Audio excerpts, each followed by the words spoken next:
This is an introduction to our new YouTube channel, Dreaming Jaguars.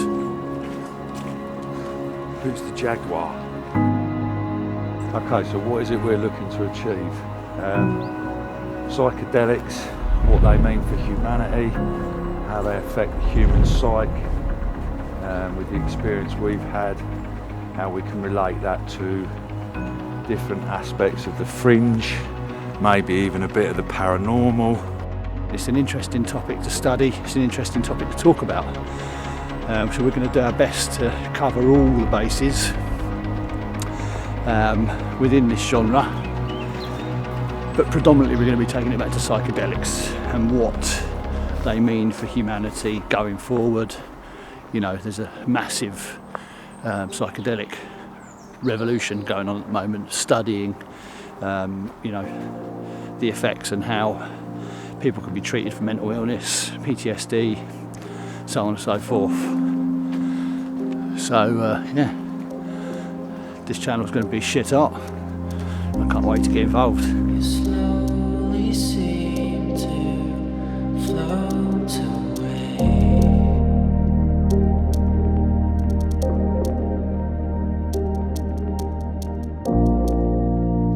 Paul and I have been friends for a very long time, and I suppose from my point of view, Paul's always been the spiritual one, and I've always been the one that's argued spirituality and anything to do with that, because I always struggle with my faith. But recent times have kind of started to change the way I feel about stuff. I've been listening to a lot of Joe Roop and his show Light in the Void on the Fringe FM, which is a brilliant show if you're into the paranormal and if you want to explore all of these avenues he talks about all the time. So my relationship with the spirit molecule is slightly different to Justin's. My parents were quite into the occult. We did Ouija boards and stuff as kids with my parents. But so I've always had an appreciation for something else, some sort of supernatural. So it comes as no problem for me to accept that there are supernatural forces, if you like, outside of our senses. I don't think that's a problem. I still think it can be scientific. I just think it means that we don't have any tools to measure those things. So I've always, had entity contact in my DMT experiences, whether or not I'm a little bit more open. Justin has had entity contact, but not as frequently as me. Obviously, like I said, I'm having to change my perspective on what goes on in this universe from a science-based understanding to something that's slightly different. And no matter how much we've explored the psychedelics over the last 15 years,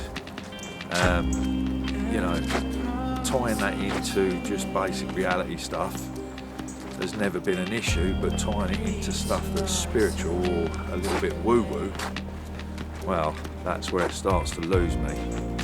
And this is where Paul and I differ, which I think will be great for the show. One of the biggest points about what we're trying to do is that we're trying to demonstrate that people's lives aren't being fucked up by doing these compounds. If anything, they're massively benefited us. We're builders at the end of the day, essentially. We're just normal guys, we've got kids, but we have spent the last 12 years odd experimenting with these compounds, and they show you how to live a better life. Essentially, you become empathetic to people's needs. You're not so much of a wanker in on-the-fly situations. When people piss you off, you're able to sort of take a step back because you've already stepped outside the box on numerous occasions and assessed your behaviour and how you are as a human. And then you take that forward into everyday life, and you're able to adopt those processes and make yourself hopefully a better person.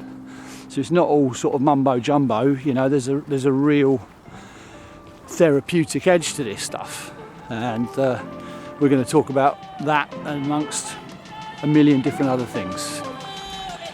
So the show is called Dreaming Jaguars. If you like it, hit the thumbs and subscribe. There's loads more content coming.